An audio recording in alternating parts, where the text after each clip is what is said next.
I can speak English 20 hours. I believe that Allah is Almighty. আর একটা message দেব, ছোট্ট message, যে আল্লাহ সর্বশক্তিমান, আল্লাহ দেখে। আমি মোবাইলে দেখলাম, যার নাম হচ্ছে তুফাজ্জল, তাকে সুর মনে করি, সুর সন্দেহ করে, যাদেরকে আমরা দেশের ভবিষ্যৎ মনে করি।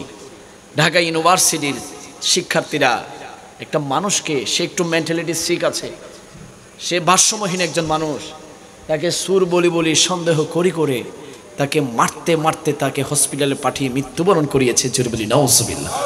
এটা কখনো জাতির জন্য ভালো কিছু বয়ে আনতে পারে না। বাংলাদেশের শ্রেষ্ঠ বিদ্যাপীঠ হিসেবে যেই প্রতিষ্ঠান পরিচিত ঢাকা ইউনিভার্সিটি, ওই ইউনিভার্সিটি থেকে আমরা দেখতে পাচ্ছি বর্তমানে বাংলাদেশের সবচেয়ে নিকৃষ্ট কাহিনীগুলো হচ্ছে। চিল্লা বলে ঠিক কিনা? আপনি মেধার কথা বলে বলে আপনি যা ইচ্ছা করতে পারেন, আপনি করেছেন, এই জন্য আপনাকে স্যালুট জানাই। এই জন্য আপনি সব সময় আপনি যা ইচ্ছা করবেন আন্দোলনের নাম দিয়ে, তা ইচ্ছা করবেন, এটা কখনো বাংলাদেশের মানুষ সহ্য করবে?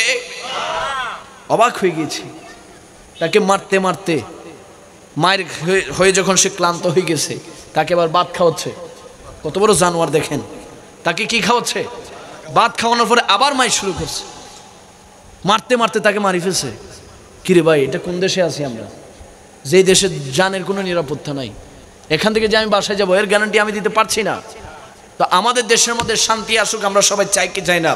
সুন্নি জনতা আগেও চেয়েছে, এখনো চাচ্ছে বাংলাদেশকে যেন শান্তিপ্রিয় একটা দেশ হিসেবে গঠন করতে পারি। আমরা সবাই সুন্নি জনতা চাই কি চাই না? আমরা হানাহানি মারামারি আমরা দেখতে চাই? আমরা দেশে আল্লাহ তাআলার রহমত চাই, আমরা এই দেশে আল্লাহ তাআলার করুণা চাই, নিয়ামত চাই।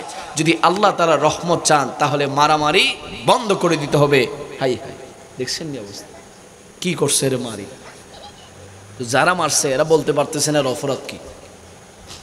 পুরা দেশের মানুষ অবাক, কেন মারলো? আচ্ছা, সে যদি অপরাধ করেই থাকে, মনে করেন সে চুরি করছে, দেশে সরকার আছে না, সরকার বানানো হয়েছে না, তো তাদের কাছে দেন।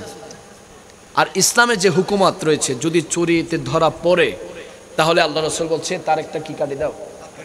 কিন্তু সে তো হাত না, ডাইরেক্ট জীবনে মারি ফেলছে।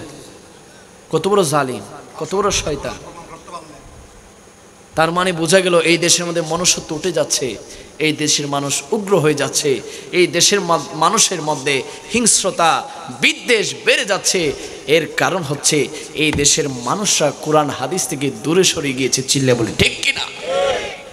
মানুষ যত কোরআন হাদিস থেকে দূরে সরে যাবে, তত তার অন্তর থেকে, তার নফস থেকে, তার কলব থেকে আল্লাহর ভয় চলে যাবে। আর আল্লাহর ভয় যখন চলে যায়, একটা মানুষ যা ইচ্ছা তাই করতে পারে। আল্লাহর ভয় দরকার আছে না নাই? কি কষ্ট পাচ্ছেন?